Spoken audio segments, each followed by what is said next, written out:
is the soul still Yes, yes, the eye that takes your soul. Somebody's stealing your soul. Yeah, he says he might like the clear better for the house. Hey, but look, indoors. Yeah. Indoors, I think the clear is like the key. Well, outdoors, the one we played tonight. What do you think? I can't tell. I like the clear the best. My personal opinion. I could tell the clear.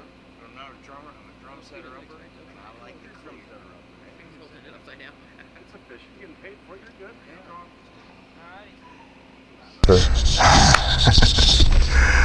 Oliver. Phil. Helpforhumans.org, nonprofit. So, you're from LA? I was born and raised in Los Angeles, California. I grew up in a neighborhood, Los Feliz, like Los Feliz, Silver Lake area. And that's where I grew up, you know. What kind of environment is that? Is it an urban environment? Is it a suburban? I mean, it's really close to Hollywood, so I mean, it's a little mixture of both, you know. So you were like, when you were a little kid, you were traipsing around Hollywood? Oh yeah, absolutely. Hollywood Boulevard, when the freaks were still out, you know, all the weirdos and the homeless guys and, you know, the lads and like all the punk gangs and and all the squatters. How did you stay away from that stuff? Didn't. Really? Stay away from it. Yeah, but you obviously have made your way down a different path. Yeah, as I got older, you know, I felt that music was going to definitely be more beneficial than gangs. Yeah, for sure. Yeah, so you saw a lot of stuff on the street. Yeah, you know, I mean, I think a lot of kids that grew up in Los Angeles do, or grew up in the neighborhood that I grew up in, that's just kind of the way that it was, you know. If you didn't have some sort of representation, then you were just left open to, you know, get your ass kicked. Or, you know, like, I mean, it was a little rough, you know. So, in order to get by day to day, you know, you would you join your cliques, you know, you join your gangs and stuff. And I imagine it was pretty easy though, since you started so young though, because you already knew everybody. As far as, well, like the people who you were affiliated with or whoever. Yeah, well, we all grew up together. Yeah. You know, I mean, I was hanging out with kids that, you know, fathers were in the gangs and their grandfathers, you know, like 3 generations and stuff, you know, so. Yeah. It's just more of a sense of, you know, your neighborhood, just hanging out, you know. You don't think of it as a gang. Well, I mean, at some point you probably do, but starting out, I mean, if you're just like a kid. Well, it's your homies, you know, it's your homies and it's your neighborhood. And you know, you watch your neighborhood, you know, and I mean, the whole thing, looking back, is kind of silly, but I mean, there's something to be said about, you know, pride in your neighborhood, and especially in a place where, you know, the cops aren't going to really help you, and a lot of people that I didn't grow up poor, but I definitely didn't grow up, you know, rich either, you know. I wouldn't even say we were middle class, you know. We were scraping day to day, but my parents made it work and gave me everything that I needed, you know, and pushed me into any direction that they saw I was interested in, you know. So in that regard, I was pretty lucky, but you know, growing up in the neighborhood, you know, you have some friends that are less fortunate, you know, and that are poor and that aren't going to get any help, you know, don't have any real hope or chance of even getting out of that neighborhood, you know. Did you lose any friends? Yeah, lost a lot of friends. Really? Yeah. Too many to count, you know. So that was kind of like, at some point you realized that you just needed to take a different path. It really did come to a dead halt, you know, when I was about 19 or so. You know, just it got really, really bad, and you know. How old are you now? I'm 33. Yeah.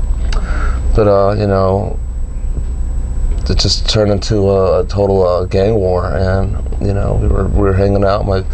This band that I played in Ocean 11, we were playing downtown Los Angeles, in Chinatown, and these guys came looking for me, and so all my friends came to back me up, and a bunch of people just ended up getting shot that night on both sides, and that was the pivotal point, you know, pivotal like that was it.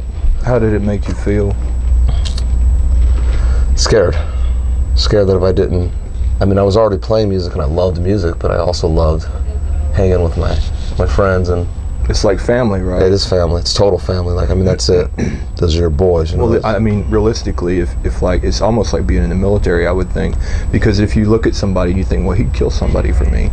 Absolutely. You know, for your gang, you know. I mean, it gets down to that, you know. And I mean, it seems, you know, it's confusing to the person that's not inside, you know. Like, why is it so important?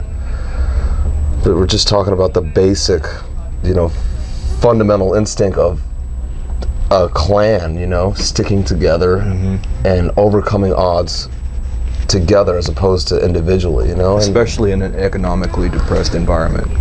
Yeah, especially in that. And especially when the police aren't there to help you. Or either that or they actively don't like you. They actively don't like you, and you have to remember, in my neighborhood, it was the Rampart Police Department.